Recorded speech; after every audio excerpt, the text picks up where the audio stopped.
Hey reviewers, and welcome back to the channel. I hope you've been well. Today we're back with SLM Toyota and we're bringing you the mighty Toyota RAV4 Hybrid. Let's take a closer look.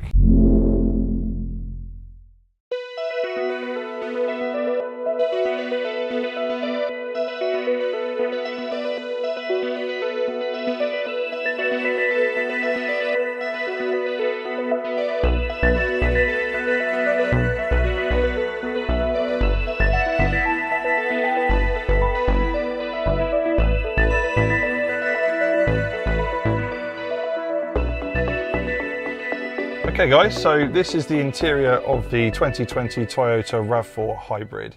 I just wanted to start by talking to you about some of the range and where it starts and the equipment that you get, because you might be surprised. So you've got a few models in the lineup.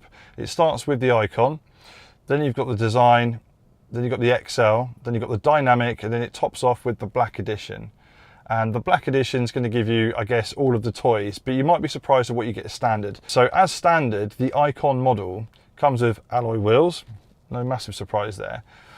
But it comes with pedestrian safety as standard, so that's pedestrians and cyclists. It comes with LED lighting all round. It also comes with ABS, it comes with a reversing camera system, and even interior technology wise, it comes with Apple CarPlay and Android Auto. And there's not many vehicles that actually come with that level of equipment as standard. In fact, most cars, most manufacturers these days, especially the high-end equipment, can start from anywhere of the range of 30,000. By the time you found your model and the version that you want to equip it to, the level you want to equip it to, you could be looking at £60,000. Toyota have actually been very good with their pricing structure here, because the Icon starts at just over £31,000, but you can top out really at the Black Edition at just over 36. So you're never going to spend too much to get the model that you want. But having those features as standard on the base model at the Icon is incredible. I think it represents really good value for money.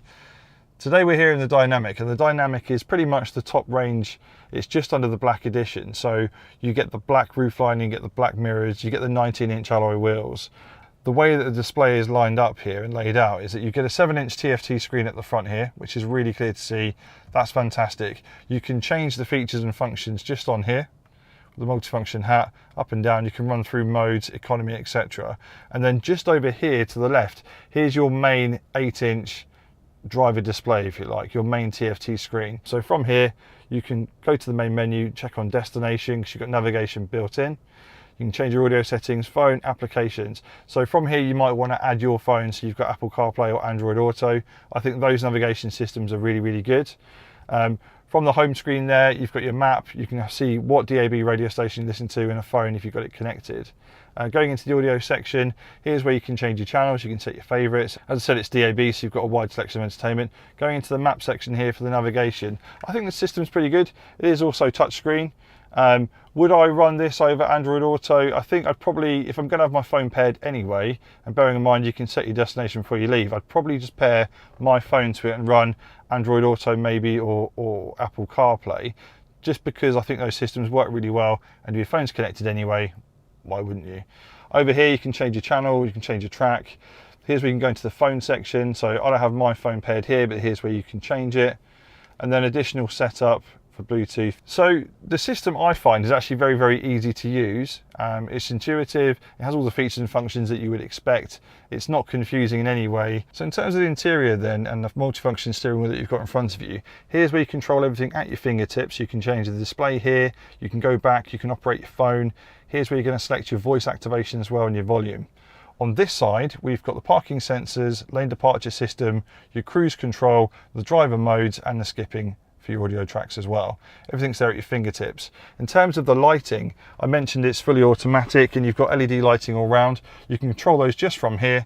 And on this side, this is going to be your wipers, and that's front and rear. In terms of your center console layout, here you've got your dual zone climate control, everything there at the touch of a button. You can turn off your traction control if you need to. Here's where you're going to operate your heated seats. Underneath there you've got a charging tray, you've got a 12-volt power outlet, and you've got a USB port as well. And there's more on the center console here, which I'll show you in a second. Down here you've got your automatic parking brake, and automatic hold control, and a 6-speed automatic box. Here you can also change your driver modes as well. So you can have it as normal, economic, or sport. So in terms of equipment wise, I think it's really good. Just a bit more that you might not have thought of that it comes with as standard. Even the entry level models come with electronic wing mirrors, They're heated, they fold as well. Obviously you've got electronic windows everywhere is here, and you can adjust them just from this section. Speaking of the windows, for those obviously families who are just conscious of it, they are actually jam or pinch proof. I'm not going to test that for you today, but I can assure you that they are. So that's a nice feature to have. In terms of, again, thinking about families, you've got Isofix child seats just in the back, which I'm going to cut to. And again, just on the kind of safety side of things, you've got airbags all around. So you've got 7 airbags in this vehicle. So you've got front, back, side curtain airbags. So that's kind of nice to know. This vehicle, you've also got parking sensors front and rear, and you've got pedestrian collision and cyclist detection as well. In terms of the comfort wise of these seats, I find them really nice. Now I'm 6'4", I'm a big guy. I'm a big fan of the Toyota seats anyway. I feel they really kind of nailed it. They're not too hard, not too soft. Just great really. It's very supportive. You could do lots of miles in them. In terms of the entertainment, just going back to that, this vehicle as standard has a 6-speaker system. You can opt for JBL as an option, or when you go to the higher spec cars such as the Black Edition, you're going to get those as standard. That then upgrades it to a 9-speaker system, and the bass is a bit deeper, a bit punchier. But to be fair, unless you're going to be having your music really high, I don't think you'd notice it. Cubby hole wise, then you've got storage here. Bit more storage inside there. You've got plenty of room in the side door pockets there for water, large drink bottles as well. Here we've got your center armrest, which is actually quite large and it's comfortable. Touch the button, you can open it up. Here you've got a charging tray, nice bit of space inside, and there's those additional charging points I was talking about. One of the things you might want to add to the car, or depending on the trim level you go for, is the panoramic roof. It just makes it a little bit lighter in here. I think I would choose that as an option. In terms of the boot space, I'm just going to cut to it here. You've got 733 litres as standard, which is quite a lot to be fair. It may not be the biggest in class, but you can actually still fit 2 large suitcases, 2 medium-sized suitcases, and a few bits of hand luggage to go with it as well. You've got a 60-40 split seat arrangement on the rear seats as well, so they can fold down. And when they are folded down, it is huge. You could literally chuck a mountain bike in there. You're talking 1,690 litres of space. With regards to the engine, Toyota keep it fairly simple here. It's one choice. It's a hybrid engine. It's 2.5 litre petrol. It produces 215 horsepower with 221 newton meters of torque at 3,600 to 5,200 RPM. Fuel tank is 55 litres, and economy wise you should be looking at between 45 and 50 miles per gallon when it's combined. Acceleration wise, you're looking at 8.4 seconds, but I can assure you when you're inside it feels much quicker than that. Okay guys, let's take her for a drive. So at the moment we're in full EV mode. Once we get going, it's just going to kick in. And there you go, the engine's coming there. So I mentioned that it's 215 horsepower, which is more than enough for this vehicle. And with the EV motor, it's nice and smooth, so town driving, super economical and quiet as well. The gearbox is a 6-speed CVT, and paired with this engine, it's nice and smooth and it's economical. It's the better of those gearboxes for this type of engine. In terms of responsiveness, yeah, pop your foot down and away she goes. So she's nice and responsive and very well planted.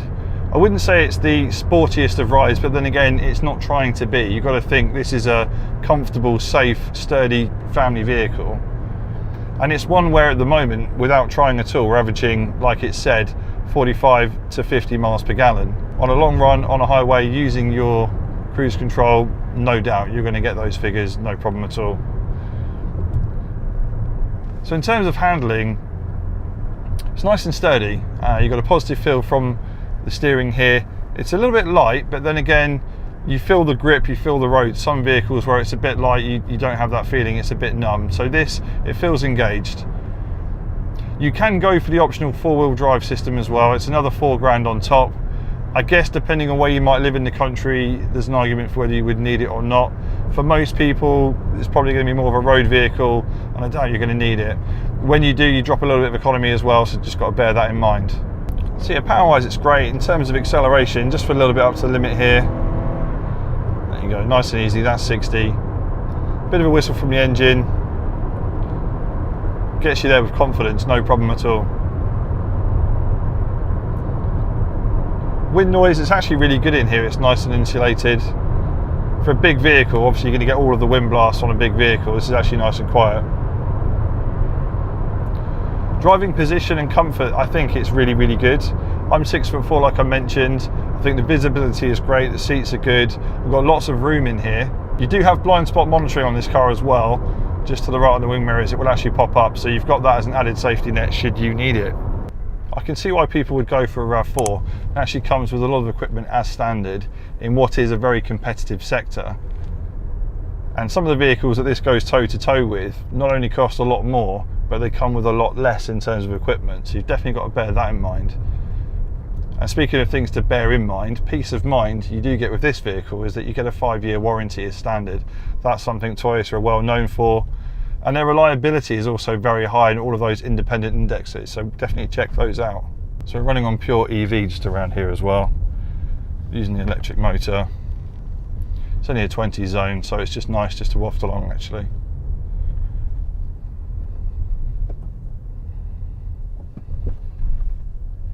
So yeah, handling wise, 3 eyes bumps back there. It's not a firm ride, but it's not too wallowy either. It's actually just right. It's very comfortable. The suspension is very forgiving. The handling is good. You don't have a lot of body rollover, so don't worry about that. But it's not your kind of X5 M Sport, you know, type ride on this one. It just isn't. Then again, you could buy 2 of these for one of those, so you've also got to bear that in mind as well. But no, impressive handling. It's very comfortable. Thumbs up from me. I'm just going to put it into the sport mode, see what that's about. Dials have turned red now, if you can see that on the screen, just in here. We're not expecting to go much faster, I just want to see if it kind of sharpens things up a little bit.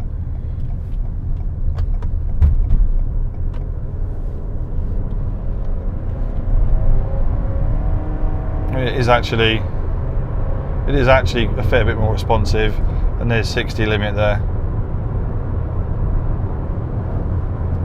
So let's check out economy, let's see what that does. There we go. Green. And it's just blinked at me, so I'm assuming we're in the zone. We are in the economy zone. So yeah, I haven't been with it for a couple of hours now. I have to say I'm impressed with it. It's a very comfortable ride. Seating position is really good. Visibility is great. The economy is living up to what it said. I think on a longer run we could definitely probably get to 48, 50. Power's good. Equipment level is fantastic.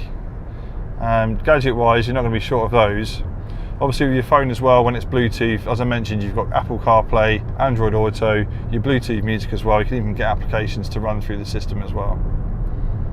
There's not much I'd probably add to this. In terms of the pick then, I probably would go with the dynamic in terms of the trim level. But as I've said already, Icon comes with a lot of features as standard. So the best thing I can say is get down there, check them out and see what you think, see which model's best for you. In terms of offers at the moment, Toyota have got 0% finance across the RAV4 hybrid range. So definitely get yourself a quotation if it's something you're interested in. I'm sure there'll be a deal to be had. Contact details for Amber at SLM Toyota are in the description, and telephone number as well. So if you're interested, they've got this very demo down there.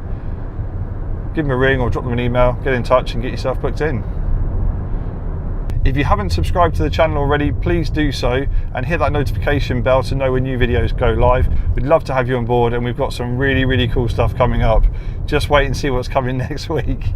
I think you'll be impressed. So yeah, just to summarise then guys, as we're coming to an end now, for a car which barely gets over £36,000 with the equipment levels that you can get with this, I think it's an absolute bargain. I think it drives very well. I think it looks great. Safety wise and feature wise, it's jam packed. It has absolutely everything you could want and more, to be fair. Apple CarPlay, Android Auto, I think it's a winner. In what's a very competitive segment, I think it's fantastic. Okay, we're back at the dealership guys. So once again, just want to say thank you so much. Stay safe, have fun, and I'll see you on the next one.